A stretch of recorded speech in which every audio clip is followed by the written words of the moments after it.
Hey, what's up guys, it's Darius and we're back with another installment of the age-old battle, Apple versus Samsung, iOS versus Android, iPhone 11 versus Galaxy S20. I've been using Galaxy S20 for about a month now as my main phone, and I've had iPhone 11 ever since its release back in September, and here are my thoughts how they compare. They both have glass and aluminum builds. It's debatable which one looks better from the back. I like both. As you can see, they have multiple cameras, 2 on the iPhone 11, 3 on the Galaxy S20, but more about that later. They both stick out, which means they do rock on the table. There's multiple color options available for both the iPhone as well as for the S20.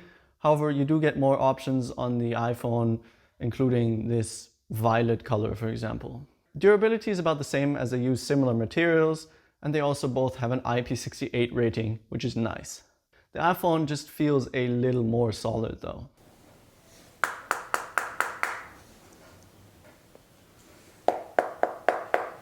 They've both held up quite nicely. 6 months after its release, iPhone 11 has been dropped a few times, but it's held up really well. It does have a few scratches, nothing major, but you can definitely see them. The Galaxy S20 also held up quite well, but granted it's only a month old. It does also have a few micro scratches, but most of them are on the screen protector. Their builds are ergonomic. The iPhone is a little more comfortable due to its rounded corners, but the S20 lies better in my hand because it's less wide. Having a glass back means they're both quite slippery and attract smudges a lot, although the Galaxy S20 tends to get gross more easily. Taking a look around the devices, you find solid, clicky buttons on the sides. Samsung removed the Bixby button this time around, which I am a fan of. The iPhone also still has a mute switch, which I think is very underrated. On the bottom you find the charging ports, USB-C on the Samsung, and sadly still a Lightning port on the iPhone. Next to it you find the speakers. Both sound great. They use the earpiece to create stereo sound, which works quite well. The Galaxy gets a little louder, but the iPhone sounds fuller. They sadly both do lack the headphone jack though. Technically they both also support dual SIM, although on the iPhone the second SIM is only an eSIM, so you have to check if your carrier supports that. And the SIM card tray on the Galaxy S20 also doubles as a micro SD card slot, which is great. Obviously no expandable storage to be found on the iPhone. The front side looks a lot better on the S20, no doubt. It comes down to screen to body ratio. You have 79% with a big notch on the iPhone and 89.5% with a small cutout for the selfie camera on the S20. The actual display is also miles better on the Galaxy S20, 6.2-inch Quad HD AMOLED with 120 Hz versus a 6.1-inch 720p LCD 60 Hz panel on the iPhone. It's like these two screens are years apart, especially in terms of sharpness, smoothness, as well as just general aesthetics. I will say though, the iPhone's display is extremely color accurate and also gets very bright. And it's really not as bad as you might think just looking at the specs. The big notch houses Face ID, which still works like a charm. It's pretty fast and really reliable. However, you do need to be facing the phone fairly directly. One of my favorite features is that it reveals notifications when it recognizes my face. Galaxy S20 also has Face Unlock, however it just uses the front-facing camera, which is not as secure. It does however have an in-display fingerprint scanner, which works quite well. It's pretty fast and decently reliable, but not quite as good as Face ID. Performance was really good on both of them, as it should be. iPhone 11 has by far the most powerful mobile chip on any smartphone, however half the amount of RAM as the S20. It is of course super fluid, has no issues whatsoever, and I'm confident that it'll stay that way for at least a few years. 6 months after its release, performance is still as good as on day one, and Apple has a great track record when it comes to longevity. 4-year-old devices still get software updates, which is awesome. Galaxy S20 has either a Snapdragon 865 or an Exynos 990. There have been reports that the performance, as well as battery life, and even the camera quality in some cases, are better on the Snapdragon counterparts. I'm in Europe, so I have an Exynos model, so I can't really compare the two, but if you're interested in that, you can just check out some other videos comparing the Snapdragon versus the Exynos model. Now, it would be quite unfortunate if you were getting a worse smartphone for the same price, but like I said, I did not have any issues, especially when it came to performance. Everything was very smooth, there were no app crashes, and it handled everything I threw at it just fine. Additionally, that 120 Hz feature makes everything extremely smooth, a lot more so than on the iPhone, for example. I really love this feature and it just makes me want to pick up the S20 and use it. iOS has a very smooth UI with fluid animations, which looks and feels great, especially paired with the haptic feedback, which makes for a great user experience. That said, it can't make up for the 60 Hz difference in refresh rates. In terms of longevity, Samsung's track record for sure isn't as good as Apple's. However, I'm still confident that it will last you at least a few years. Samsung promises updates at least until Android 12. Speaking of which, let's address the software, which is definitely the biggest difference between the two. It's iOS 13 on the iPhone versus One UI 2.1 on the Galaxy S20, which is Android 10 based. I like both, they each have their strengths and weaknesses. Generally, I gravitate more towards Android just because I'm more familiar with it, but that said, I really had no issues with iOS whatsoever.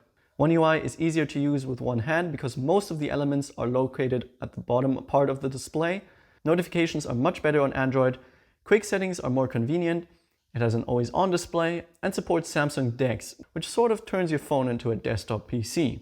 I do really like the software, it's Samsung's best version yet. It's insanely customizable, however sadly there's quite an amount of bloatware. There's a bunch of unnecessary Samsung apps as well as some Microsoft ones and even Facebook pre-installed that you can't uninstall. iOS on the other hand is simpler to understand, you get Apple exclusives like iMessage and AirDrop, the gesture navigation is great and the UI for the most part is very intuitive.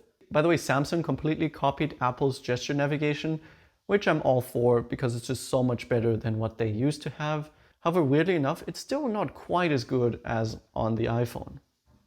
Sadly, there's no more 3D touch. It has been replaced by long presses, which actually just works about the same. They both have a dark mode if you're into that, which will actually save you a bit of battery on the S20 thanks to its OLED panel. In terms of updates, they both have a fairly good track record. The iPhone is currently running iOS 13.4.1, which mainly fixed a few bugs. The Galaxy has also received a few patches, however it still definitely needs one to fix a few camera issues. In fact, let's move on to the cameras. iPhone 11 has two lenses, a regular wide angle as well as an ultra wide lens. Galaxy S20 offers the same setup but adds a telephoto lens. Something to note, they're both not the best Samsung and Apple respectively have to offer. More expensive, more higher end models with better camera setups exist, like the Galaxy S20 Ultra and the iPhone 11 Pro. With the Pro you gain an extra telephoto lens and the S20 Ultra has an improved 5-camera setup including a 108 megapixel main shooter with up to 100 times zoom. So if you want the best of the best in terms of cameras, go for those models. That said, the actual camera quality isn't too much better. Anyway, what about the quality then? They both take incredibly good pictures, definitely top 5 smartphone cameras out there. They both produce very sharp, vivid pictures with lots of detail. Galaxy S20 is more versatile with the extra telephoto lens. It has more features, modes and settings. The images it takes tend to be brighter and more saturated, which I'd say most people prefer, however they can come out looking a little fake. The iPhone for the most part has more natural colors. An update added Deep Fusion, which produces more detailed images, and the results are very impressive. The ultra-wide cameras both produce consistent results, although the main cameras are better for sure. I also really like that the iPhone gives you a preview of what the ultra-wide shot would look like. They both have a night mode, which turns on automatically, but you can also manually activate it on the S20. The results are quite impressive, but can turn out a bit shaky. The S20 boosts the saturation quite a bit, which can result in very fake-looking images. Sadly, on the iPhone, the night mode is not available on the ultra-wide. In terms of video, they both do quite well. I'd say the quality is a little better on the iPhone. However, you do get 8K on the S20, for impressing tech people. And their selfie cameras also both do a very good job. Lastly, let's address battery life. In spite of the substantially smaller battery capacity on the iPhone 11, battery life is actually better than on the S20, which mainly comes down to the lower resolution display. Granted, like I said, I do have the Exynos model, which supposedly has worse battery life than the Snapdragon counterpart, although I can't really confirm this. I used mine on 1080p with 120Hz enabled, and I did not have any issues whatsoever. I consistently got between 4 and 5 hours of screen on time, which is quite good. On the iPhone, it was about maybe an hour more than that. Especially the standby time on the iPhone is great though. I can just set it down overnight and it will only have lost a few percentages of battery in the morning. For charging, S20 uses a USB-C port. It has fast charging, fast wireless, as well as reverse wireless charging. The iPhone sadly still uses a Lightning port, supports fast charging, as well as wireless charging, although it only ships with a regular slow charger. To conclude, they're both amazing smartphones. The hardware and performance is top of the line on both of them. Their cameras are easy to use and consistently take great pictures. iPhone 11 has better battery life and will probably last you longer given Apple's amazing track record when it comes to software updates for even older devices. And you also get the Apple ecosystem. Galaxy S20 on the other hand has more features, including faster charging, expandable storage, a 5G option, and a more versatile camera setup. Which of the two you should get really comes down to two factors though, display and software. If you care about your display, definitely go for the S20. I would not recommend going for the S20 Ultra though.